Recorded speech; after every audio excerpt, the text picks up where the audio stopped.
अस्सलाम वालेकुम viewers, doctor Huma Chishti, vice president community of homeopaths Pakistan. आज की वीडियो बहुत ही इम्पोर्टेंट वीडियो है और आज मैं बात करूंगी उस टॉपिक के हवाले से, उस इशू के हवाले से कि जो बहुत ज़्यादा करेंटली जिसके ऊपर बात हो रही है। जी हाँ, मैं बात करूंगी SCA के हवाले से, जिसे सडन कार्डियक अटैक कहा जाता है। और यानी कि अचानक से दिल का बंद हो जाना, ये वो कंडीशन है कि जिसमें इंसान बिल्कुल बेबस हो जाता है और कुछ भी नहीं कर पाता। ये खुदा न खास्ता किसी के साथ भी कभी भी हो सकता है और आप देखें कि यंग पर्सनस में इसके इश्यूज़ बहुत ज़्यादा देखने में आ रहे हैं करेंटली। इशू के हवाले से, हॉट इशू के हवाले से इसलिए मैंने कहा क्योंकि आपने देखा होगा कि ये बहुत ज़्यादा एक एक्ट्रेस के हवाले से सभी ने इसके ऊपर बात की और शिफाली के हवाले से जो बात की कि अचानक से उसको कार्डियक अरेस्ट हुआ और उसकी जो है वो डेथ हो गई। तो ये क्या वजह बनती है कि अचानक से कार्डियक अरेस्ट हो जाता है, ये क्या होता है? इसके ऊपर मैं अपने चैनल पे वीडियो अपलोड कर चुकी हुई हूँ कि कार्डियक अरेस्ट क्या है, लेकिन शॉर्टली इस हवाले से आपको गाइड करना चाहूँगी कि कार्डियक अरेस्ट से कैसे जा सकता है या अचानक ये हो जाता है तो हमें क्या प्रिवेंटिव मेजर्स करने चाहिए। सबसे पहले तो ये कि आपको बताती चलूँ कि कार्डिक इश्यूज़ की, यानी दिल के प्रॉब्लम्स के इश्यूज़ इतनी ज़्यादा हो गई कि 90 लाख के करीब लोग जो हैं वो इसमें मुब्तला हैं हमारे पाकिस्तान में। ये चीज़ इतनी ज़्यादा हो गई है और अब करेंटली यूथ में ये बहुत ज़्यादा देखने में आ रहा है। तो ऐसे क्या रीज़न्स हैं कि ऐसा होता है? देखिए, सबसे ज़्यादा जो इम्पोर्टेंट बात है, जिस तरह से उस एक्ट्रेस के हवाले से बात की गई और रिसेंटली एक वाक़या जो बहुत ज़्यादा सोशल मीडिया पे देखा गया कि एक टीचर जो है वो टीचिंग के दौरान अचानक से गिर जाते हैं और उनको डेफिनेटली कार्डियक अरेस्ट होता है। तो ये क्या वजूहात है कि अचानक से ऐसा हो जाता है किसी के? तो my dear fellows, cardiac arrest जब होता है इसमें अचानक हार्ट बीट बंद हो जाती है, यानी दिल की धड़कन ही नहीं आती। और इसमें क्या होता है, जिसे हम रिदम कहते हैं, रिदम डिस्टर्ब हो जाता है, बिल्कुल ब्लॉक हो जाता है, ख़त्म हो जाता है और ऑक्सीजन सप्लाई या क्लफ्ट एकदम से बंद हो जाती है। और पेशेंट का दिमाग, अगर आप 2 मिनट के अंदर अंदर उसको कोई हेल्पिंग एड नहीं देते तो वो फौरी तौर पे उसकी ब्लॉकेज हो जाती है, वो बंद हो जाता है और इस तरह से कार्डियक अरेस्ट होता है और इंसान इस दुनिया से कूच कर जाता है। इस हवाले से 5 एज जो हैं वो इसकी कॉजेज़ होते हैं कि किस तरह से क्या वजह बनती है। एक तो है हाइपोक्सिया, यानी अचानक से, जैसे आपको बताया कि ऑक्सीजन लेवल का कम हो जाना, ऑक्सीजन प्रॉपर्ली नहीं पहुंच पा रही और उसकी बेशुमार वजूहात होती हैं जिसकी वजह से ऑक्सीजन सप्लाई नहीं हो रही। ये मोस्टली रेस्पिरेटरी इशू से ताल्लुक़ रखने वाले लोगों के साथ भी होता है। सेकेंडली, ये हाइपोवोलेमिया की कंडीशन होती है, यानी कि एकदम से वॉल्यूम का कम हो जाना। वो किस तरह से? अगर किसी को बहुत ज़्यादा डायरिया हो गया है या ब्लीडिंग बहुत ज़्यादा हो गई है, इस किस्म के इश्यूज़, या वॉमिट बहुत ज़्यादा हो गया है, तो आपका वॉल्यूम जो है बॉडी का डिस्टर्ब होता है और इस तरह से कार्डियक अरेस्ट हो सकता है।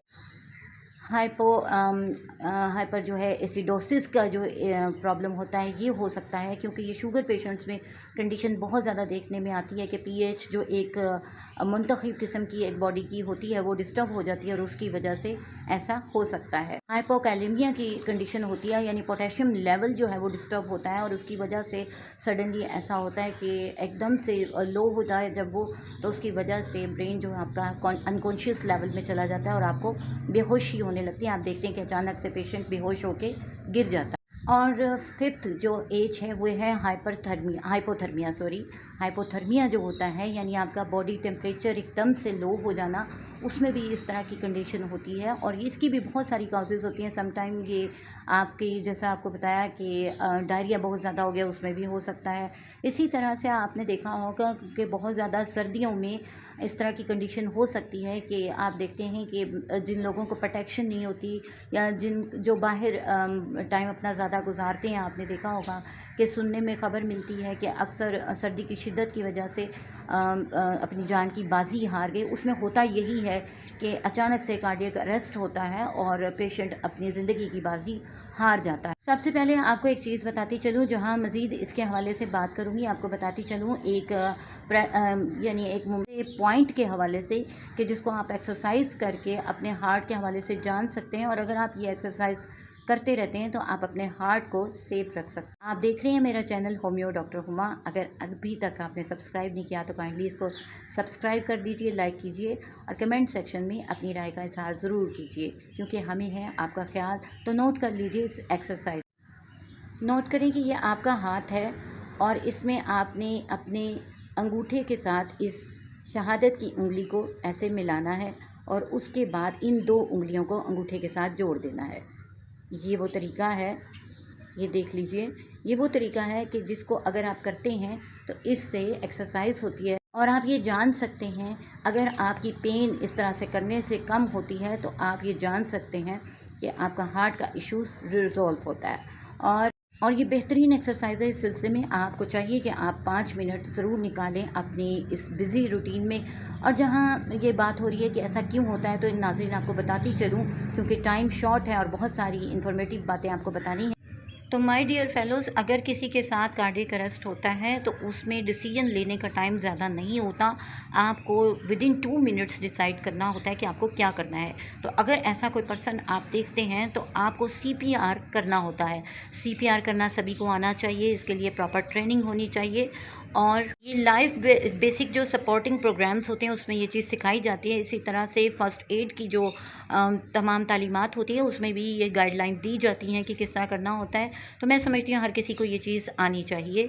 तो उसका जो तरीक़ाकार होता है कि उसमें होता क्या है, सीपीआर ये कार्डियक पल्मरी रिससिटेशन होता है और इसमें क्या है कि यानी कि चेस्ट कंप्रेशंस दिए जाते हैं आपके दोनों हाथों के साथ और उसमें क्या होता है कि साथ ही साथ माउथ टू माउथ ब्रीथ देना पड़ता है। तो ये वो प्रोसीजर होता है कि जिसके तहत ज़िंदगी लौट आती है एकदम से। अगर उसकी ज़िंदगी मौजूद है पेशेंट की तो वो लाइफ की तरफ आ जाएगा। या फिर दूसरा तरीका वही होता है कि आप फौरी तौर पे अगर हॉस्पिटल पहुंच जाते हैं तो वहाँ पर इलेक्ट्रिक जो है वो जर्क दिया जाता है, शॉक दिया जाता है और उसके ज़रिए से पेशेंट की हार्ट बीट दोबारा से काम करने लगती है। जैसा कि आपको बताया कि ये हार्ट बीट रुक जाने का ही होता है कार्डियक अरेस्ट, तो उसी को हम लोगों ने रीजेनरेट करना होता है। यहाँ हमारी होम्योपैथी क्या कर सकती है और क्या नहीं, देखिए ये वो कंडीशन होती है कि जब पेशेंट बेहोश ही हो जाता है। यहाँ हमारी एक मेडिसिन जो इमाइल नाइट्रेट है उसको होश में ला सकती है और होश में लाने के बाद आप फौरी तौर पे उसे कार्बोवेज की एक बड़ी डोज जब देते हैं और साथ में ऑक्सीजन देते हैं तो उसका जो ऑक्सीजन लेवल ख़राब हुआ होता है वो एकदम से ठीक होता है और साथ ही साथ एकोनाइट देंगे तो पेशेंट जो है वो ज़िंदगी की तरफ लौटेगा। ये चीज़ आपको बताती चलूँ कि इसका मतलब ये नहीं है कि आप फौरी तौर पे उसको इस तरह, ये एक इमरजेंसी इकदाम है जो आपने किया जब तक कि आप डॉक्टर के पास नहीं जा सकते।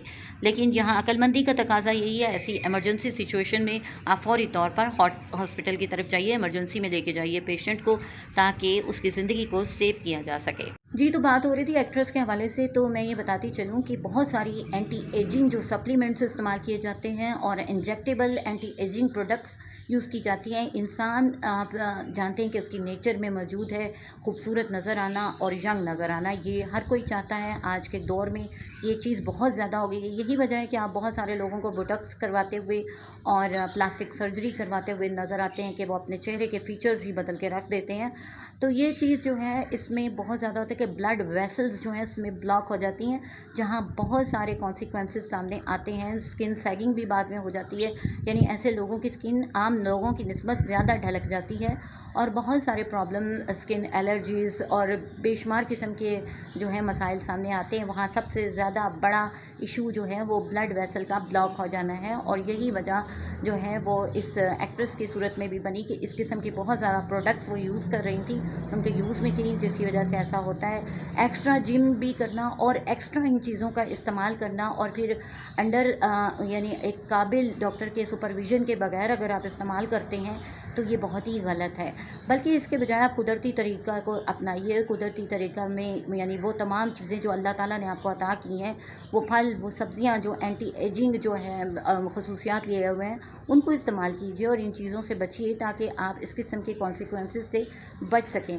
तो मेरे ख्याल से ये वीडियो आपके लिए बहुत ज़्यादा फ़ायदेमंद साबित हुई हो। सीपीआर में आपको ये बताती चलूँ, जब आप चेस्ट कंप्रेशन देते हैं अपना पूरा बॉडी का उसके ऊपर वज़न डाल के, तो वो तकरीबन 1 मिनट में आपको 102 या 101 120 के करीब देने होते हैं, बहुत ही कंटिन्यूटी के साथ। और इस तरह से क्या होता है कि पेशेंट बिल्कुल रिवाइवल की तरफ आ जाता है। ना आप बहुत सा ख्याल रखिए और बी नेचर की तरफ आइए ताकि आप इस किस्म की परेशानियों से बच सकें। अपना बहुत सा ख्याल रखिए, मुझे अपनी दुआ में याद रखिए।